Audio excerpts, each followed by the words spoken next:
Hello, everyone. Welcome to another segment of intellectual brainstorming and academic excellence. My name is David Oni, and my YouTube channel is David Oni Wiz. When you talk about Wiz, you're talking about WIZ, Wiz, David Oni Wiz. We want to use this medium to say a very big thank you to those of you that have always come back, that is our returning subscribers, to watch our videos. And we also want to encourage those that have not watched these videos to also watch our videos and also to subscribe to our channel and also to click on the notification button and leave your comment on how to serve you better. Today, we're going to look at something different, something dynamic, something interesting, something educative, something informative, something that can benefit our students academically. And today, we're going to look at something different. And this thing that we're going to look at, which is something different, is what we call imperialism. Imperialism. Imperialism.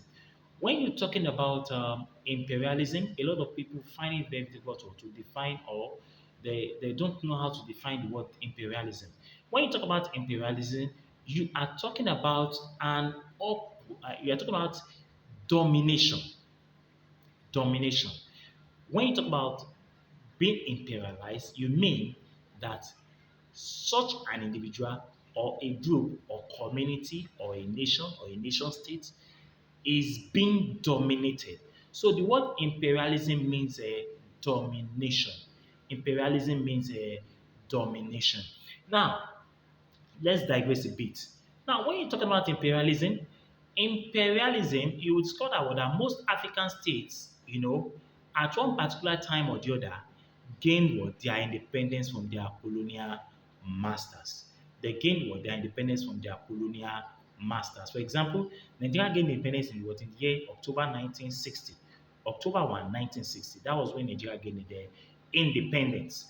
But despite the fact that these countries, they have gained independence from Africa, down to Latin America and some other part of the world, despite the fact that they have gained independence from their colonial masters, most of them are still being imperialized. Are still being imperialized. So despite the fact that they gave them political independence, they are not economically independent. They are not economically independent. And that is where the picture of imperialism comes in. Imperialism comes in. So despite the fact that they have political independence, they do not have what we call economic independence. And that's why most of the developing countries' economies are tied to the apron strings of their colonial masters.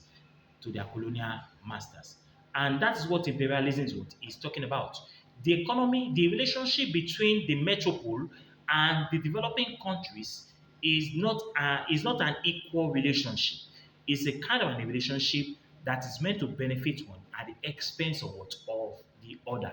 So there is an unequal relationship between them, between the metropole or the developed country and the developing countries. So the relationship between them is meant to favor one at the expense of the other. And that's why the picture of imperialism comes in. Don't forget that we have what we call the center periphery theory. And when you talk about the center periphery theory, you're talking about the relationship between also developing countries and the developed countries. So that's why the fact that these countries are what have been given, political independence, they don't have what we call economic independence, and that's why their economy is what is still tied to to the developed countries or to the advanced countries, of which what Nigeria is also a very good example of such countries. Now, how are they tied to these countries, or how is it that they don't have what an equal relationship or an equal economic relationship? You discover that developed materials that are bought from these developing countries to be processed in the developed countries. You discover that these raw materials are bought at a very cheap price, and after that, when they are bought at a very cheap price, that is the raw materials, They are processed in the advanced countries and but later sent backward to developing countries where they are sold to them at a very high price. So that means that the relationship between both of them is not an equal relationship. It is meant to benefit one at the expense of the other one. Apart from the fact that the economic relationship is not equal, most of these developing countries are also used as a dumping site. They are used as a dumping site. What do I mean by dumping site? Most of the products that are bought from these metropoles or developed countries are simply second-hand materials or materials that are no longer relevant or that are already used in these countries, and they are now sent back to these developing countries where they are continuing the usage of such a product. And internationally, or in terms of economic advantage, it does not what it does not have an economic advantage to most of these developing countries, because most of these goods are already expired, or they have outlived their existence in the developed countries, and they are now dumped in the developing countries. Apart from that, apart from this point, you also discover that this dumping, dumping of raw materials in these countries or developing countries, most of these materials that are being dumped are hazardous. They are hazardous to the environment of the developing country, but yet they are dumped in these developing countries, and this does not go well for the developing countries. So apart from that, so when we talk about imperialism, we have different types of imperialism.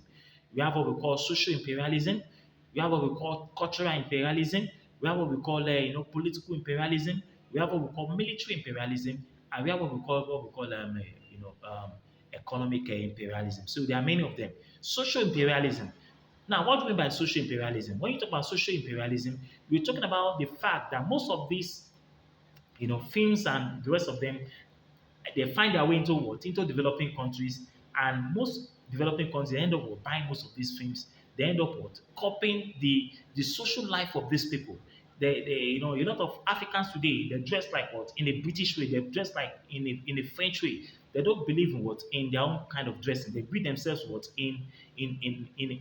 in their own local dialect or in their own local language.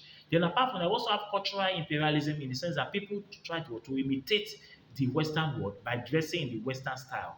In most cases, people put on shirt like what I'm putting on now. They put on shirts, they put on ties and the suit and the rest of them.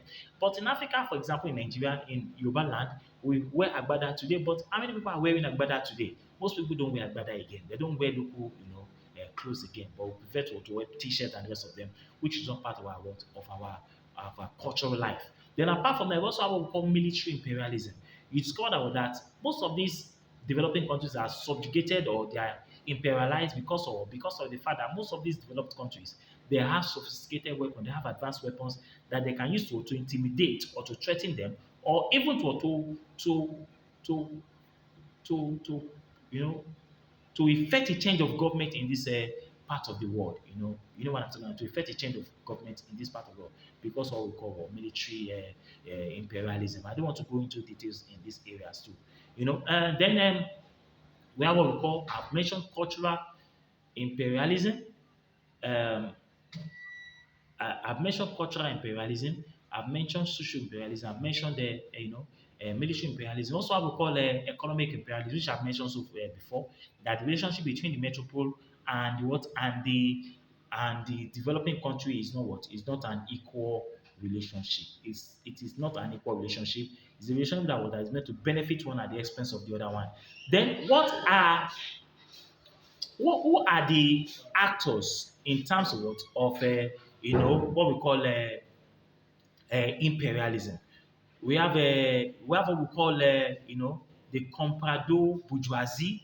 We have what we call the comprador bourgeoisie. We have the international cartel system. We have the international cartel system. We have the comprador bourgeoisie.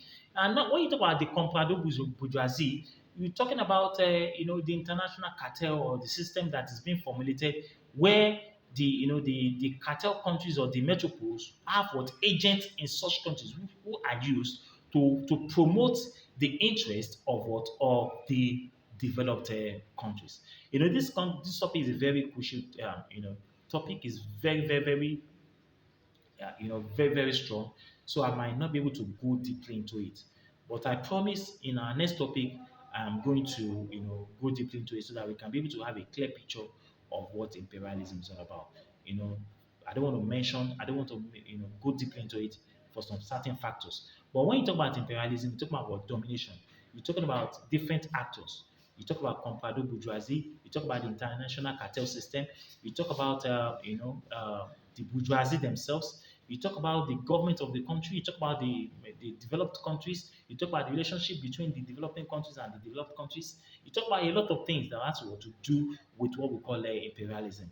And don't forget also we have what we call media imperialism. Media imperialism. That one is very, very rampant today. You see that most of these advanced countries, whenever they are showing videos, they portray Africa in a very different perspective. They show, the other side of Africa. They don't show the good side of Africa. It's all part of what we call imperialism. So on this topic, I'm going to stop today. You know, I remain your loyal servant. I remain your loyal servant. And my name once again is what is David Oni. And my YouTube channel is what is David Oni. Please subscribe to this channel and click on the notification button. Leave your comment and on how to serve you better. Till meet next time. God bless you and goodbye. Bye bye. Bye.